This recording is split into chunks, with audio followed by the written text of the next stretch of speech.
ഹിബോൺ ചാക്കോ എഴുതിയ അമർ എന്ന കഥ. Amar, written by Hibon Chacko, copyright protected. Amar action drama part 3. പിറ്റേന്ന് രാത്രി ഏകദേശം 8 മണി കഴിഞ്ഞിരിക്കുന്ന സമയം പോലീസ് സ്റ്റേഷന് മുന്നിൽ ഒരു പജീറോ വന്നു നിന്നു. അതിൽ നിന്നും മുണ്ട് ധരിച്ച മാന്യമായ വസ്ത്രധാരണം എന്ന് തോന്നിപ്പിക്കുന്നൊരു വേഷധാരി ഇറങ്ങി. വണ്ടിയിൽ ഒരു സ്ത്രീയും അവരുടെ 5 വയസ്സ് പ്രായം വരുന്നൊരു ആൺകുട്ടിയും ഉണ്ടായിരുന്നു. അയാൾ നടന്നു ചെന്ന് സ്റ്റേഷന് അകത്തേക്ക് കയറി. അവിടെ പോലീസുകാർ തങ്ങളുടെ ജോലിയിൽ വ്യാപൃതരായിരുന്നു. കോൺസ്റ്റബിളുമായി ചേർന്ന് ഒരു കേസിൻ്റെ ചർച്ചയിലായിരുന്നു CI. വളരെ ഘനം കുറച്ച് എന്നാൽ ദൃഢതയോടെ ഇങ്ങനെ ഇരു കൈകളും CIയുടെ ടേബിളിൽ കുത്തി അല്പം കുനിഞ്ഞു നിന്ന ശേഷം സ്റ്റേഷനിലേക്ക് കയറി വന്നയാൾ ഉച്ചരിച്ചു. കോൺസ്റ്റബിളിനൊപ്പം CI വ്യാപൃതമായിരുന്ന ജോലിയിൽ നിന്നും തലയെടുത്ത് നോക്കി. ഒരാളെ വണ്ടി കയറ്റി കൊന്നിട്ട് ഇവിടെ കേസും അന്വേഷണവും ഒന്നുമില്ലേ? 1-2 നിമിഷം ചലനമില്ലാതെ CIയെ തന്നെ നോക്കി പഴയപടി നിൽക്കെ തന്നെ അയാൾ അതേ മോഡുലേഷനിൽ ചോദിച്ചു. മറുപടി എന്ന വിധം ചുണ്ടുകൾ കൊണ്ട് മാത്രം ഒരു മന്ദഹാസത്തിന് തുടക്കം കുറിച്ച് അമർ പറഞ്ഞു. അന്വേഷണമൊക്കെ അതിൻ്റെ വഴിക്ക് നടക്കുന്നുണ്ട്. അതവിടെ ചെന്ന് നിൽക്കുമെന്നും അറിയാം. ഇതിനൊപ്പം കോൺസ്റ്റബിൾ പ്രവീണിൻ്റെ കണ്ണുകൾ ഇരുവശങ്ങളിലേക്കും വേണ്ട വിധം പാഞ്ഞുകൊണ്ടിരുന്നു. അടുത്ത നിമിഷം തന്നെ വന്നയാളുടെ മറുപടി എത്തി. കാര്യങ്ങളെക്കുറിച്ച് വ്യക്തമായ ധാരണയില്ലാതെ പെരുമാറിയാൽ ബുദ്ധിമുട്ടായിരിക്കും. ഇടത് കൈ ടേബിളിൽ മടക്കി വെച്ച് അതിന്മേൽ തലയൂന്നി അല്പം ചെരിഞ്ഞിരുന്നുകൊണ്ട് അമർ പറഞ്ഞു. കയ്യൂക്കുള്ളവൻ കാര്യക്കാരൻ എന്നല്ലേ? എല്ലാവർക്കും അത് ചെയ്തുകൂടെ?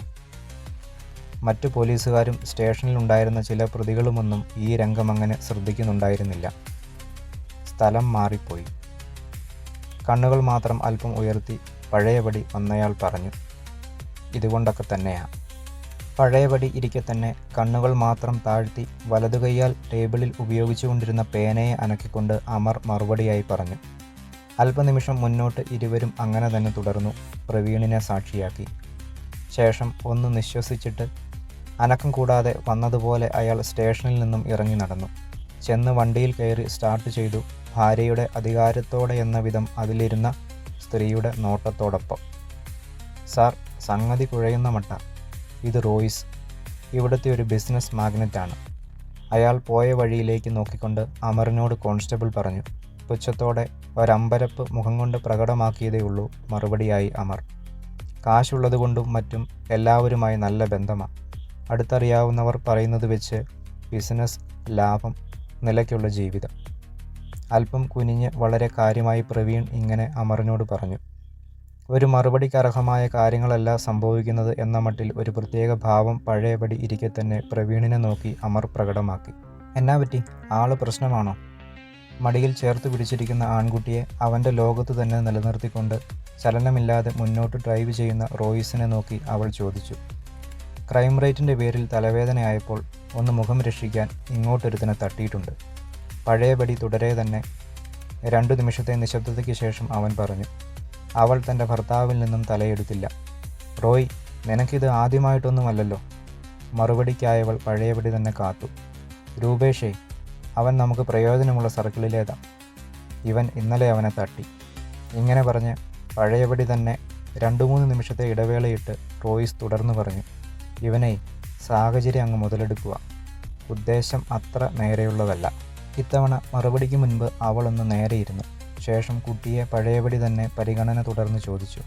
എന്നിട്ട് എന്തായി?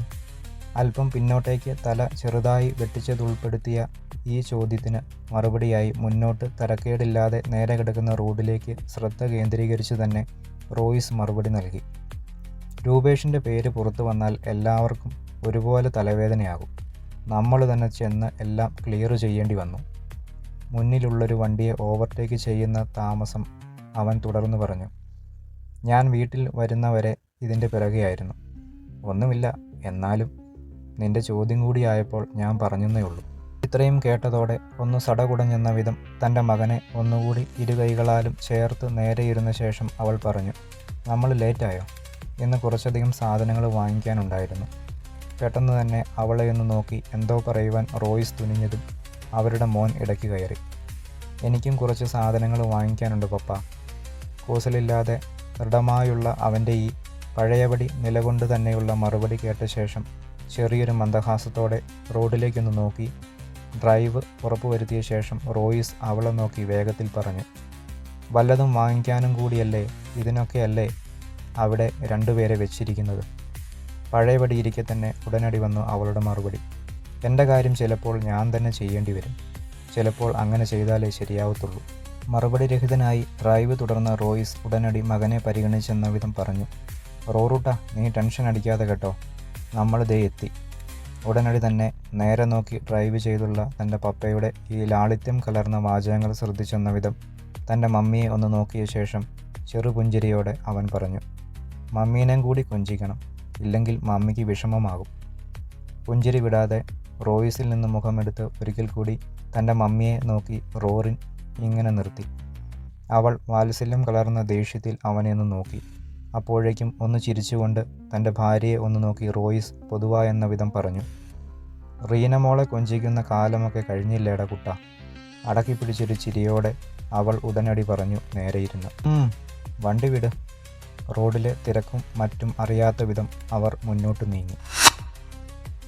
രാത്രിയുടെ ആധിക്യം കൊണ്ടെന്ന പോലെ ഉദ്ദേശം വിജനമായിക്കൊണ്ടിരിക്കുന്ന കവലയിൽ ഒരു ബസ് വന്നു നിന്നു. അധികം ആളുകളില്ലാത്ത ആ ബസ്സിൽ നിന്നും ജോലി കഴിഞ്ഞെന്ന വിധം ഒരു യുവതി ഇറങ്ങി. ബസ് ഡബിൾ ബെല്ലിനപ്പുറം മുന്നോട്ട് ചലിച്ചുപോയി. അവൾ തോളിലെ ബാഗ് ഒന്ന് നേരെയാക്കി വിജനമായതും അകത്തേക്കുള്ളതുമായൊരു വഴിയിലൂടെ അല്പം വേഗം കൂട്ടി മുന്നോട്ട് നടന്നു. വെളിച്ചം പാതിയും പൂർണ്ണമായും മങ്ങി നിലകൊള്ളുന്ന വഴിവിളക്കുകൾ കുറച്ചങ്ങനെ കടന്നതോടെ അവളുടെ ബാഗിൽ നിന്നും മൊബൈൽ ഫോൺ ശബ്ദിച്ചു. Amar, written by Hibon Chacko, copyright protected.